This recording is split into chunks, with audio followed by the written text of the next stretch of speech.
Hello, my name is Mark Buchum, and I'm a seminarian for the Diocese of Marquette. And this summer, I'm a Totus Tuus missionary. Go Team Kateri Tekakwitha. In my testimony, I hope to share with you how God can use our pain and suffering to bring around great joy, and how He meets us where we're at, and how if we let Him, He will lead us to where, not where we think we'll be the most happy, but where He knows we'll be the most happy. Thanks. My name is Mark, and I'm a disciple of Jesus Christ, and that's my testimony. Finished. Well, that tells you a lot about me, but it doesn't tell you how I got to this point, which is important. So, to do that, we're going to have to go all the way back. Holangiga dambe pidan shijal. That's Korean. Translated into English, it means back when tigers used to smoke, which is their version of once upon a time. So I'll be adopting that. Back when tigers used to smoke, I was living and teaching English in South Korea, and I was so happy. I really enjoyed my life there. I enjoyed my students, and I had great interactions with my fellow teachers. Plus, I found my best friend there, Teho. In March of 2018, I was beginning my 10th year there, and I was really excited because I was given a lot of responsibility. I was the new lead teacher for the 6-year-old teachers, and I thought, wow, this is a great opportunity to really prove myself further. When the year began, everything was going well, but all of a sudden, it wasn't going well. All of a sudden, I had a lot of pain, and I couldn't explain it. I couldn't understand it. The doctors couldn't tell me where it was or where it was coming from. I did a number of tests, but the tests didn't show anything. But finally, I did a very special test, and that test showed me that I had cancer. Cancer is a word that, of course, I knew. I'd heard it before. I was familiar with it. But suddenly, it was being used to describe me, and then it became foreign to me. I didn't understand it. I thought, no, that's impossible. Other people get cancer. I don't get cancer. But the reality was, I had cancer, and I had to deal with that. Luckily, I didn't have to deal with it alone. Things started to get worse after I found out that I had cancer. I lost my hair. I lost part of my job. The parents of my students thought that I could somehow give some of my cancer or my chemotherapy to their children, and they were scared of it. So I lost part of my job, and that means I lost part of my money. I lost a lot of money. At that moment, I was given 2 choices. I could go dark. I could be filled with depression and despair. I could feel sorry for myself. Or there was another choice. I could let Jesus into my life and give it to Him, give my cancer to Him, give my sorrows and troubles and struggles to Him. And that choice had a lot of light in it. And that was the choice that was most attractive to me.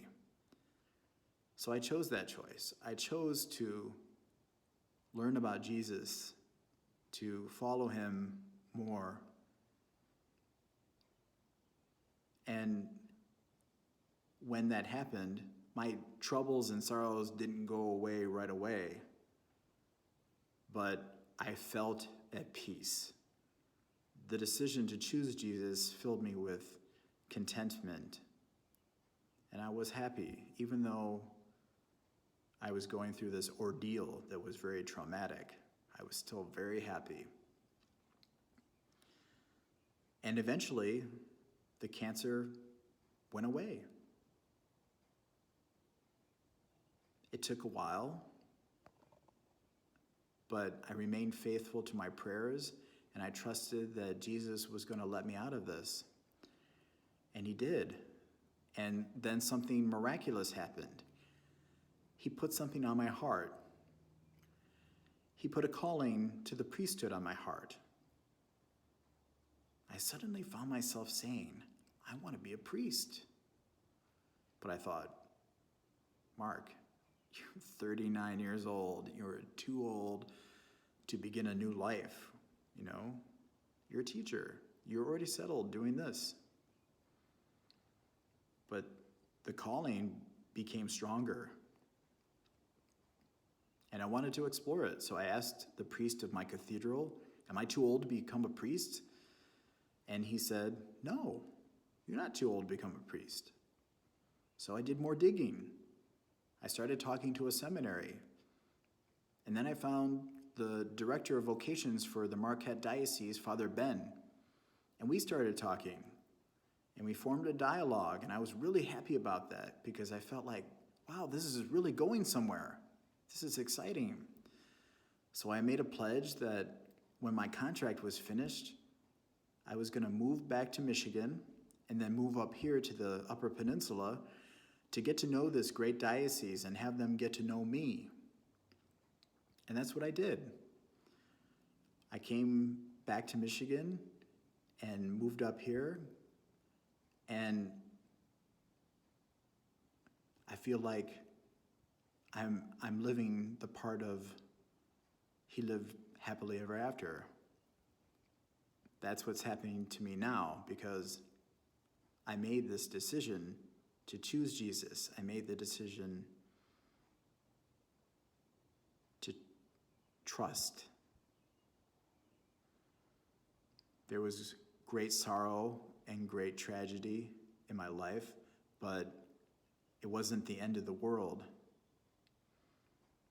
It wasn't the end of the world because it brought me here, and I am happier than I could ever be.